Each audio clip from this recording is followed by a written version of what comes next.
Faut savoir que je viens à l'instant de faire cette vidéo, j'ai parlé pendant 15 minutes en face de la caméra et en mettant les vidéos sur l'ordinateur, je me suis rendu compte que j'étais hors focus, j'étais totalement flou, donc je suis dégoûté, c'est pas grave, on recommence. Donc aujourd'hui je me suis dit, voilà, pour ceux qui regardent ma chaîne depuis un certain temps maintenant, vous êtes censés savoir que je me suis mis à la vidéo sérieusement, on va dire, depuis quelques mois. J'avais envie, voilà, de partir sur un nouveau format explicatif, on va dire, des vidéos que je sortirai. En tout cas, de certains de mes projets vidéo. Pour cette première série de vidéos, je me suis dit que ça serait sympa de vous expliquer comment, lors de mon premier projet rémunéré, j'ai failli louper totalement la vidéo. Mais genre, sévère quoi.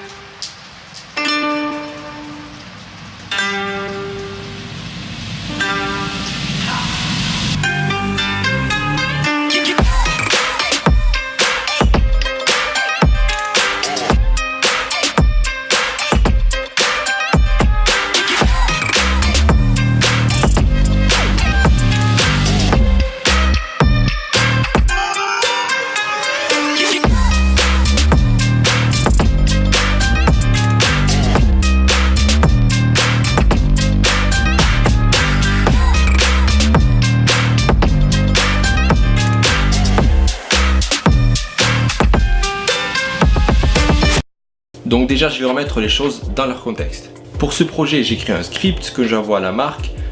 Je lui dis donc que j'ai trouvé un lieu super beau à Tokyo, un lieu qui visuellement claque bien.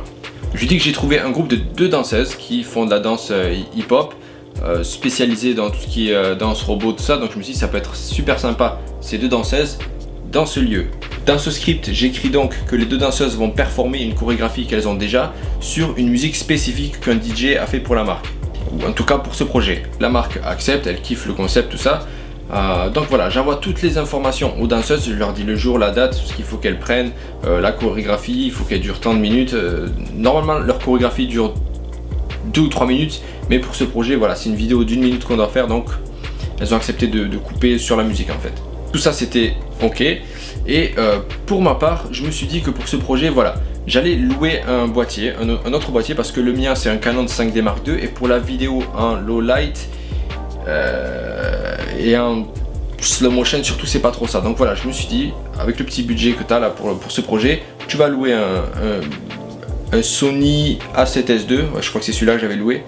Ça va être cool tout ça, avec des optiques, nickel. Donc voilà, ce que je fais, j'appelle la boîte de location, il parle anglais heureusement, donc je loue le boîtier pour la date, ça c'était bon. Après ensuite, arrivé le jour J, donc je me rends à la boîte de location quelques heures avant, je vais chercher le boîtier et les optiques, le mec me dit voilà, pas de problème, merci, donc la caution, blablabla. Je lui demande sur quel paramètre est réglé le boîtier, si c'est en RAW plus JPEG, il check, il me dit oui c'est bon, ok.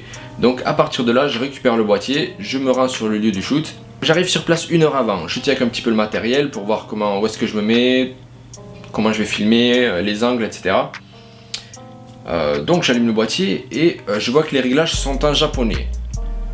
Ok, donc je trifouille dans les boîtiers, je vais dans les réglages, je cherche le menu français, ou s'il n'y a pas français, au moins anglais quoi, la base.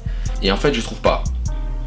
Je commence à aller sur YouTube avec mon téléphone, je cherche des tutos sur comment basculer de japonais à anglais. Rien. Ok, donc voilà, je commence à avoir un petit peu chaud là. Je me dis bon, le shoot est dans 1 heure. Si j'arrive pas à régler le boîtier à temps, on va perdre du temps, tout ça. Et en fait, je vois sur internet que les boîtiers Sony japonais ne peuvent pas basculer sur le format international. Genre ils sont en japonais et c'est tout. Genre démerde-toi quoi. Donc là je commence à me dire ouais, le shoot il va falloir tout changer, le script, tout ça, vu que tu peux pas faire ça. Je commence à avoir chaud, tout ça, j'étais pas bien. Après je me dis bon écoute, t'as un trépied, t'as ce boîtier là, t'as des optiques qui ouvrent grand, débrouille-toi, tu vois, adapte-toi à la situation. Il n'y aura pas de slow motion, il n'y aura pas de trucs foufou, mais c'est pas grave, allez. Laisse le boîtier sur trépied, tu te mets là, hop, et tu shootes comme ça. Ça va passer. Ok. Les danseuses arrivent, on avait discuté un petit peu au travers d'Instagram, mais on s'était jamais vu en vrai, c'était la première fois. Donc voilà, on explique un petit peu, j'explique le tournage, comment il va se passer, pendant combien de temps on va rester à cet endroit. Du coup, je leur dis qu'on avait prévu de bouger, mais on va rester juste à cet endroit-là. Donc elles font leur chorégraphie, elles recommencent 5 ou 6 fois histoire qu'on ait tout ce qu'il faut. Moi je laisse l'appareil sur trépied, je change uniquement les optiques en fonction de si j'ai besoin d'un grand angle ou d'un plan serré. Et je les dirige à distance parce que vous avez vu le bâtiment, il y a quand même une bonne distance entre moi et les danseuses. Et du coup pour éviter qu'elles reviennent à chaque fois et qu'on discute, je leur faisais des signes en fait. Je leur ai dit dès le début, voilà, quand je fais ça c'est recommencer ou des trucs comme ça. Parce qu'il faut savoir que le lieu où on a tourné c'est habité en fait, c'est une résidence. Donc il fallait qu'on soit calme, la musique de leur côté elles le mettaient juste avec leur téléphone dans leur poche. Tout s'est très bien passé. Ensuite, faut savoir aussi que pour cette marque j'étais censé faire des photos juste après la vidéo. Donc on finit, on descend, on se pose à un endroit pour shooter.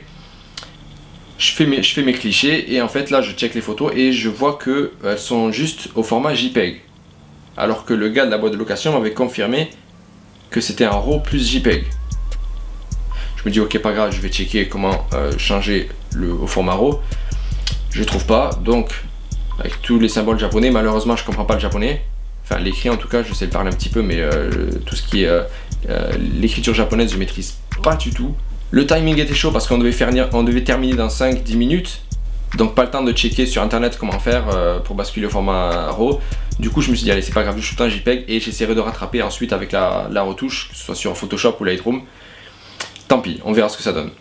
Donc quelques jours après je fais le montage, j'envoie une première version de la vidéo au client. Il la regarde, il me dit c'est très bien, juste change ça et ça. Voilà, je leur envoie une seconde version, il valide. Les photos je leur envoie, il valide heureusement, donc franchement c'était serré de ouf. Donc voilà, je vous avoue que j'étais pas mal inquiet pendant le tournage, mais après voilà, une fois que la vidéo elle a été validée, les photos elles ont été validées, c'est bon, je me suis dit